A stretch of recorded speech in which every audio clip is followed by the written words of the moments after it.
Hello, everyone. Today we will be talking about the derivatives of inverse functions. We will explore the relationship between the derivative of a function and the derivative of its inverse, calculate the derivative of an inverse function, and recognize the derivatives of standard inverse trigonometric functions.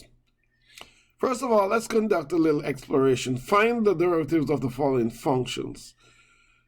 F of x is equal to x plus 1 over 2, and g of x is equal to x cubed plus 1. First of all, let's look at f of x is equal to x plus 1 over 2. What we want to do with that function is that we want to rewrite it as a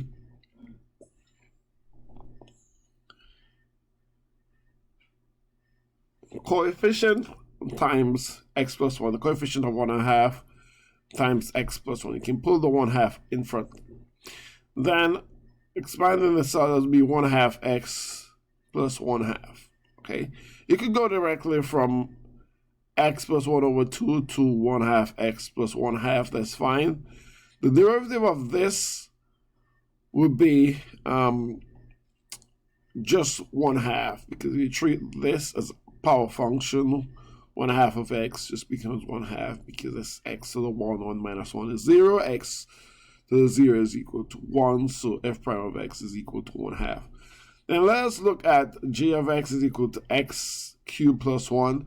Not a lot to do here. We already see that it's a power function, so if you bring this power over, that becomes 3 and the x squared. So j prime x is equal to x squared. Our next step will be to find the inverse functions for these.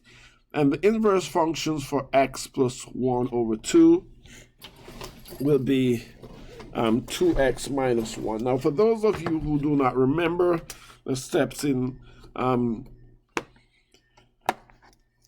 finding inverses, then the process goes a little bit like this. If you start out with x plus 1 over 2, you would first of all write something like y is equal to x plus 1 over 2, and then interchange. So these are just the steps. Interchange x is equal to y plus 1 over 2, and then do a little bit of algebra here to find the new y here. So bring the 2 across, that becomes 2x is equal to y plus 1, and then bring the 1 over, we have 2x minus 1 equals y, and then this new y is our inverse function, which we rewrite as f inverse of x is equal to 2x minus 1. So that's how we got our 2x minus 1, and we follow these same kinds of steps for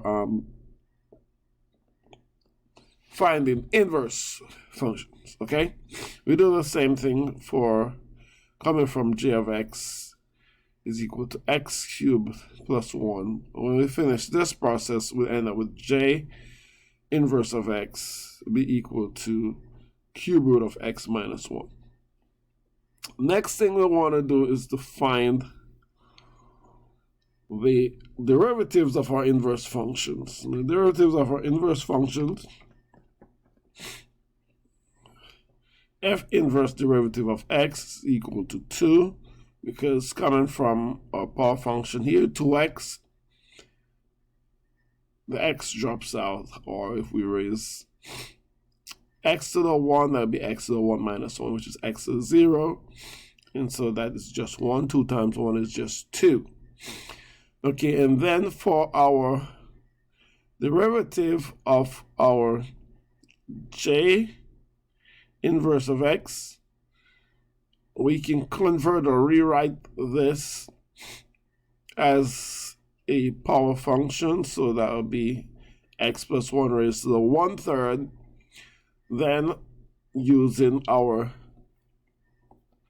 chain rule idea, that would be 1/3 x minus 1 raised to the negative 2/3, and times 1 out here, but if you multiply it by 1, it's just going to be the same thing.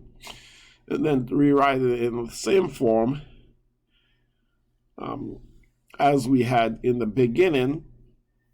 We have 1 over 3 third root of x minus 1 squared. Now in our last step, we want to compare our derivatives of the inverse to the derivative of the original. So notice with f of x, your derivative of f of x was 1/2. Your derivative of f inverse of x was 2. So it looks like there's some reciprocal relationship going on there. And we can't see much more here than just a direct reciprocal. But if we continue looking at the one for j of x, we will see something maybe a little bit more, because your j prime of x was 3x squared, but your j inverse prime of x was 1 over 3 radical third root of x minus 1 squared. So then what you observe here, there is still a reciprocal relationship, but there seems to be something else going on here, where there's a little 3 hanging out, which compared to this 3, and there's a little squared hanging out at the end, which is compared to that squared in a j prime of x. And then there's an x in the middle, which looks pretty much exactly like our j inverse of x, right? So that is the relationship that you see there. Alrighty, so let's talk about more in general about the derivatives of inverse functions. If we consider a function and its inverse, f of x and f inverse of x, if f of x is both invertible and differentiable, it seems reasonable that f inverse of x is also differentiable. Recall the relationship between a function and its inverse. F of the f inverse of x is equal to x. That was from previous knowledge. If you apply the chain rule to find the derivative of this composition, we get the derivative of f inverse of x is equal to d dx of x, and then the derivative of f inverse of x times the f inverse of x derivative is equal to 1. So this was the derivative of f with f inverse of x as the input times the f. The derivative of f inverse of x is equal to 1. All right, so there we go. And then just by rearranging, so above was from the chain rule, by rearranging to have just f inverse of x, the derivative, that's going to be equal to the 1 over f derivative of f of x taken at the inverse, right? So that's your inverse function. Now this leads us to a theorem that says that f of x be a function that is invertible and differentiable.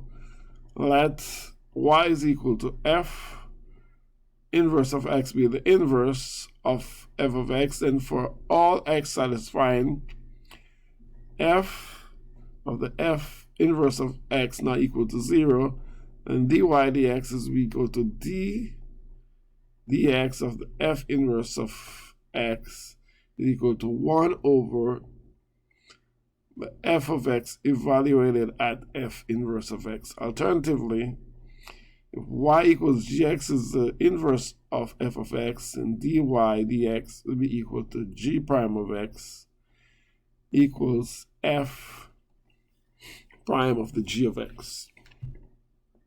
Okay, let's apply this to a couple of regular functions, and then we go into what we really want to go into, which is the trigonometric inverse functions. All right, so let's see. One, use the inverse function to find the derivative. G of x is equal to x plus 2 over x, and then compare that to what is found directly by differentiating the inverse. We just going to look at how you find it from the theorem of the inverse functions, as we have looked at finding the inverse directly prior to this. So y is equal to x plus 2 over x. So this steps in finding the inverse. First of all, write in your g of x as y. Then interchanging the x and y becomes x is equal to y plus 2 over y. X times y is equal to y plus 2. Bring it over to y. Xy minus y is equal to 2. Factoring out the y times x minus 1 is equal to 2. And then I'm solving for y will be equal to 2 over x minus 1. So the g inverse of x will be equal to 2 over x minus 1. And then we can call this g inverse of x. Just call it f of x to make your life a little bit easier. You don't have to, but you can do that. So f of x will be equal to, which is g inverse of x, 2 over x plus 1. Then we want to go ahead and find the f inverse of x. Not f inverse of x, f prime of x. That would be your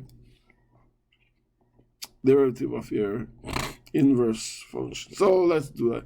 X minus 1 times 0 using the chain rule, minus 2 times 1 of x minus 1 all squared. That's negative 2 over x minus 1 all squared. And then we want to find the g prime of x. So that's going to be equal to 1 over f prime at the g of x. And so by doing some algebra plugging the things that we found wherever you had in your original function, put in your g of x that you found. And so by doing some algebra, eventually we end up with our answer being negative 2 over x squared as your final answer. Okay, now real quick, we want to go ahead and talk about the inverse trig functions. d dx of sine inverse of x is equal to 1 over square root of 1 minus x squared. And cos inverse of x is negative 1 over 1 minus x squared. Tan inverse of x is 1 over 1 plus x squared. Cotan of x, negative 1 over 1 plus x squared. Secant inverse of x, the derivative is 1 over absolute value of x, x squared minus 1. And this should be cosecant of x inverse is going to be negative 1 over absolute value x squared, radical x squared minus 1. Okay, so